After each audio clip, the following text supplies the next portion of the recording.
Hello. Howdy. Hi. Greetings. All the fun things. Hi, how are you? So glad to be with you.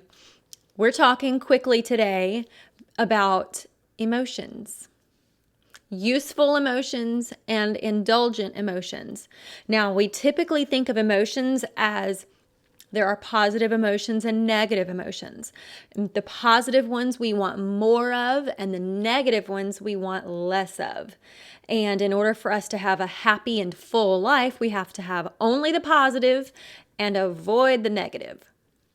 That kind of thinking perpetuates a cycle where we stay in negativity because that's not the way we were designed to live.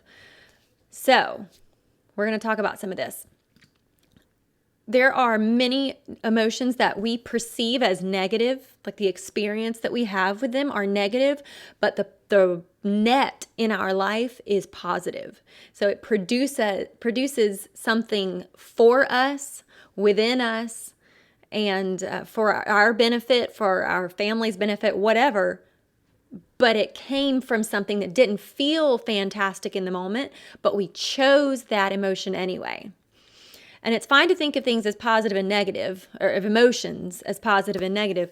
But what I teach my clients is to be strategic about the emotions that they're utilizing, not to be passive and just accept whatever emotions are hitting them and being reactive to their world, but being actively engaged, thinking intentionally, because like I keep teaching, our thoughts create our feelings all the time.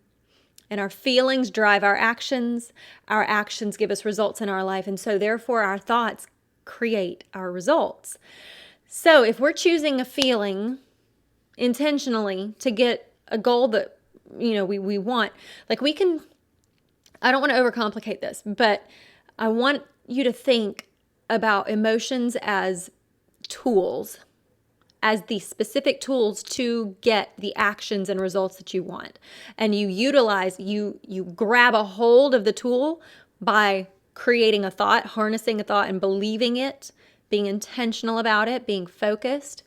So useful emotions, these are the ones that feel great. Inspired, determined. Actually, I'm going to pause. That one sometimes doesn't feel too great. Let's see. Creative feels really nice. Love always feels amazing. Love never hurts. Never. It's really cool.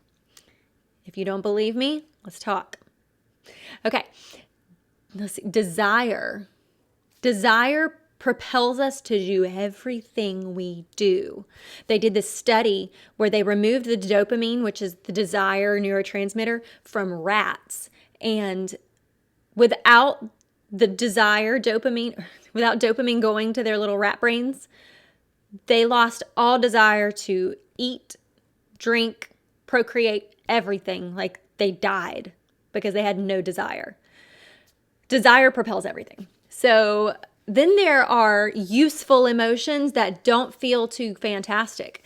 And those, among many, are determined, courage. We want to be thought of as courageous. We want to think of ourselves as someone who can take a stand and be courageous. But courage never feels amazing. We always love the result of courage. Determined, courage, focused. Sometimes that one is just like, oh my God, it's so hard to focus, but it's so useful. Deprivation. That one never feels fun. Discomfort never feels pleasant. But those are very useful emotions. Those are discomfort of all kinds is the currency to your dreams. Being uncomfortable choosing discomfort, knowing that the result is going to be what you want, will get you that result. There's a proverb that says, a sluggard says, there's a lion in the road, a fierce lion roaming in the streets. And so he stays in his house and he insulates himself from feeling afraid, and it's like just protecting so he doesn't have to feel uncomfortable. But he never gets anything. He never amounts to anything. So when we talk about indulgent emotions, these are negative emotions.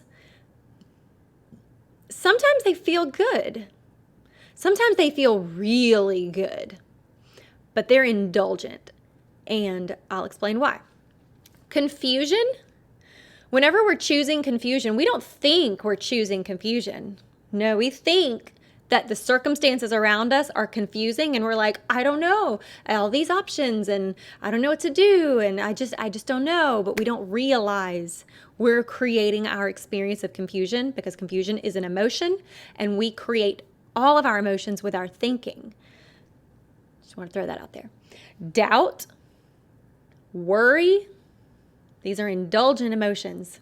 They don't produce any benefit at all, and we choose them with our thoughts. Pity, for someone else, for ourselves, never any good, nothing good comes from pity. Anxiety, when we indulge in anxiety, never a good result. Self-loathing, nothing good there.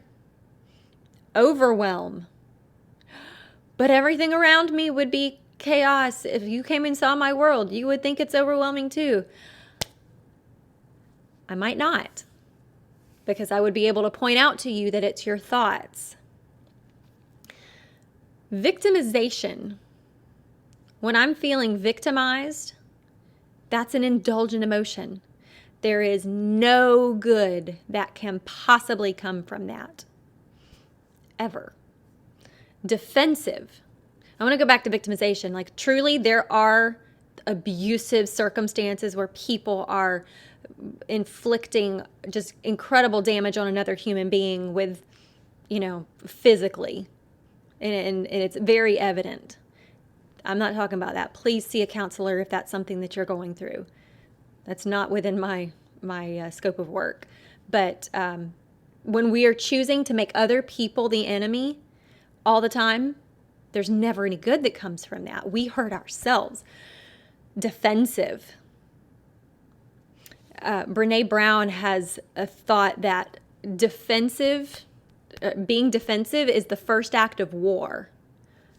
And I love that thought, because it's so true. Anytime we're like, put our defenses up, we're like, that's the first act of war. That's the very first thing that happens. And so war divides. It's very divisive. Being defensive is very divisive. And we choose it with our thoughts. Offended. Whenever I'm offended, nothing good ever has come from me being offended. Not one time. And we think we're justified in our offense, in our being offended, because the other person has offended us. But feeling justified, that's another one that feels good, like it feels kind of powerful, like, see, you've done this harmful thing to me, and so I'm justified in being offended at what you've done. I'm justified in feeling offended. So like two emotions going there, but at the same time, nothing good ever comes from it, nothing wholesome and like a life of blessing that doesn't come from that. Righteousness, like self-indignation, like self-righteousness, or just righteous anger. Nothing good comes from it. So these indulgent emotions, you don't want to allow these to pretend to be necessary in your life, because they're not. They're harmful. They are destructive. They truly cause brain damage. And if you study the work of certain neuroscientists that specialize in this, they will show you how these emotions cause brain damage. It's fascinating. Anyway, as you are looking at your week, this coming week, think about what emotions you are going to choose to put in your toolkit to carry with you through this next week, towards working towards your goals, doing the hard things. Some emotions are going to feel fantastic and you're going to choose them. Curiosity feels great instead of judgment. I use that one a lot. Just be mindful. Is the emotion creating a good result for you? And if it's not, challenge your thinking. Examine it, look at it. And if you have any trouble with that, reach out to me and we'll work on something. And if you're wanting really to dive deep into this and to achieve a goal that you've been struggling with, I'm here for you. We'll do a consult.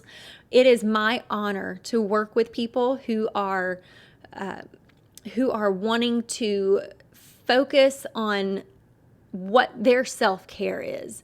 What is it that they need to do to take care of themselves so that they can be the best version of themselves for all of the people that depend on them in their life?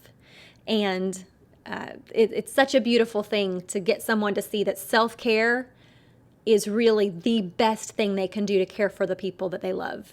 So anyway, if you're wanting any more in-depth work on this, please reach out to me. We'll schedule a consult. We'll talk about it. I hope y'all have a beautiful weekend. I look forward to seeing y'all again soon. All right. Have a good one. Bye. Mwah.